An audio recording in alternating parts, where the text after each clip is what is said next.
There's something about 90s anime that holds a special place in the back of my mind, and of that time there are a select set of films that I always come back to, ones that, decades later, still feel as powerful as the first time I watched them. That's why I wanted to put this list together, not just to celebrate these films and explain why they've marked their place among my nostalgic memories, but to hopefully introduce you to even one film that you have yet to experience, so that you too can appreciate my favorite era in anime. And don't worry, I will keep spoilers to a minimum, so let's not waste any more time and begin. Jin-Roh the Wolf Brigade has this weight to it, the kind that settles deep in your bones early into the film's runtime. From the art to the story, there is this sense of oppressive, brooding sadness, with its muted color palette, realistic art style, and challenging moral themes.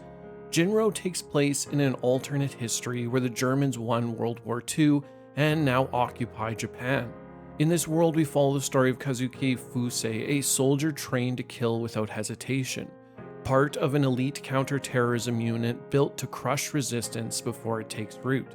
But when he hesitates, when he locks eyes with a girl carrying a bomb and fails to pull the trigger, something inside him begins to unravel.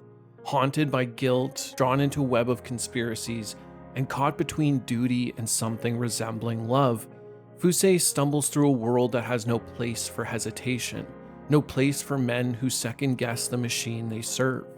This film is deliberate in its pacing, almost suffocating in how it lingers. The hand-drawn animation is stark and grounded, giving the world a cold, lived-in feel. At its heart, Jin-Roh is a story of wolves, the kind that wear human faces, that hunt in the dark. It isn't a story about heroism, but about the cost of following orders.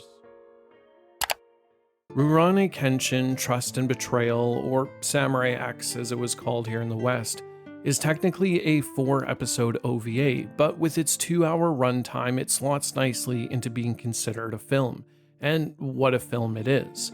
While you may be familiar with the series Rurouni Kenshin, this prequel is nothing like the source material when it comes to tone and style.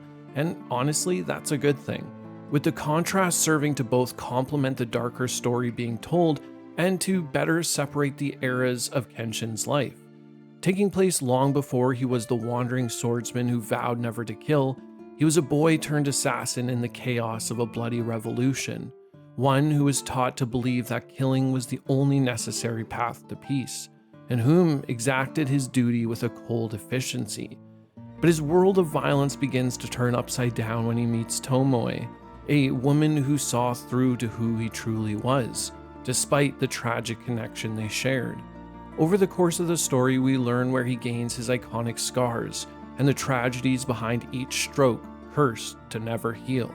Trust and Betrayal unfolds with mesmerizing scenes of both beauty and violence, oftentimes blurring the lines between both. But it's not just some battle anime moving from one action set piece to another. I don't think it would be on this list if it was. The truth is that it's really about a gripping and ultimately tragic tale of love and the senseless cost of war, a lesson learned too late. Memories is an anthology of 3 unique and often bizarre short films based on the work of Katsuhiro Otomo, and each crafted by different studios, weaving together science fiction, horror, and dark satire in a way that floats in this weird space between melancholy and comedy. Magnetic Rose is a ghost story set in deep space, where the wreckage of an opera singer's past becomes an inescapable dream for those who dare to enter. It's elegant, eerie, and tragic, with moments soaked in this ethereal beauty that lingers long enough for you to be lost in them. Stink Bomb, on the other hand, is chaos in motion, a darkly comic disaster where a hapless lab worker becomes the deadliest weapon in Japan without even realizing it. But don't let that description fool you, it's still crafted with as much care as the other 2 in this anthology. The final short film is Cannon Fodder, a dystopia at its most oppressive, a world where children are raised not with lullabies, but with the rhythmic thunder of artillery fire. With its storybook art style and animation, it sets it apart from standard anime conventions and help add some punch to the absurdity of an endless war. Ghost in a Shell is potentially one of the most famous films from this era, and for a good reason. It's visually stunning, filled with memorable set pieces, and has a philosophical hook underpinning its sci-fi story that keeps it just as relevant now as when it was first made. The film follows Motoko Kusanagi, a highly advanced cyborg operative, as she hunts a mysterious hacker known as the Puppet Master. But the deeper she digs, the more the case stops being about espionage and becomes something far more personal, turning into a philosophical meditation on identity and the meaning of the human soul. If your whole body is artificial, what defines you? A consciousness housed in a synthetic flesh? A ghost clinging to the echoes of a past life? Or something else entirely? I love Ghost in a Shell because it's truly drenched in style, with an aesthetic that feels meticulous and deliberate. The hand-painted cityscapes are made with a lot of care for detail. They're claustrophobic, with the walls of every building pushing in on you, billboards littering every available surface, and the subtle decay of capitalism running its ultimate conclusion. Ghost in the Shell is probably the one film on this list I have watched the most times, and every viewing hits just as hard as the last. Perfect Blue is the kind of film that gets under your skin and lingers long after the credits roll. Trust me, you'll have some weird dreams for days after finishing it. Satoshi Kon's debut is a masterclass in psychological horror, using the medium of animation to blur the line between reality and delusion in ways that live action could never really do. The film follows Mima, a former pop idol trying to reinvent herself as an actress, only to find her sense of self unraveling as she's stalked by an obsessive fan and haunted by a version of herself that refuses to let go of the past. The art in this film dances between realism and classic anime style, making for some beautiful and frightening shots. Like Ghost in a Shell, the world itself is made with a lot of care and detail, feeling truly alive and lived in. The animation and direction of this film is truly what makes it a visceral and unsettling film though, with its more brutal scenes playing out with a weight to them that feels real, while its moments of dreamlike madness are nothing short of hypnotic brilliance, mirroring Mima's own fractured state of mind. Perfect Blue is more than a thriller meant to merely keep you on the edge of your seat. Rather, it's a deeply unsettling look at identity, fame, and the way the world projects its expectations onto someone until they can no longer recognize themselves. It's brutal, mesmerizing, and completely unforgettable. So there's no way I could make a list like this without mentioning one film from Studio Ghibli. For many, this was the film that introduced them to the legend that was Miyazaki, and the same goes for me. It's the one I make sure to point people to who are new to anime, because it's a story so universal in a style that is charming and sometimes haunting. The story follows Ashitaka, a prince cursed by a dying god, forced to leave his home in search of a cure. His journey takes him to the heart of a war between the iron-fisted Lady Eboshi and the ancient spirits of the forest, led by the fierce and untamed San, the wolf girl known as Princess Mononoke. Eboshi, for all her destruction, builds a home for the outcasts of society, while San, though she fights for nature, is driven by a rage that leaves little room for peace.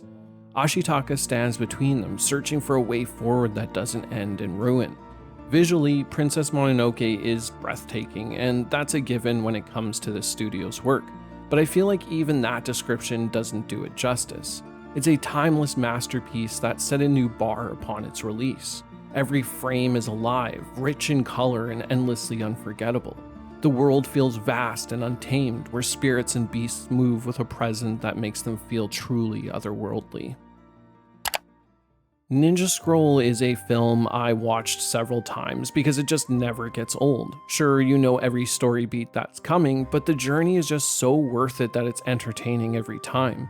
The film follows Jubei, a wandering swordsman with no master and no desire for glory, but fate has other plans. He's pulled into a deadly game involving a corrupt shogun, government spy, and the 8 devils of Kimon, a group of assassins whose monstrous abilities make them nearly unstoppable.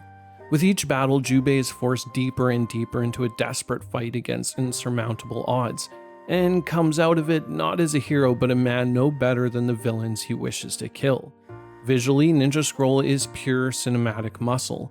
The art style carries a grit that I never really see in any modern anime. The sheer fluidity of the combat makes it mesmerizing to watch, with its final fight in particular sticking in my mind all these years later. What I really like about this film is that Jubei isn't some invincible hero protected by plot armor. Every fight takes something from him until it has completely worn down both his body and mind by the end of it all. What I like about Ninja Scroll 2 is that the story never stops to moralize or dwell on the meaning of a warrior's life, and by the end you don't walk away with a lesson about heroism. Just a feeling, a quiet sinking realization that some fights don't leave victors, only survivors. Thanks for watching, and I hope at least one of these recommendations becomes your next watch, even if it's the second time.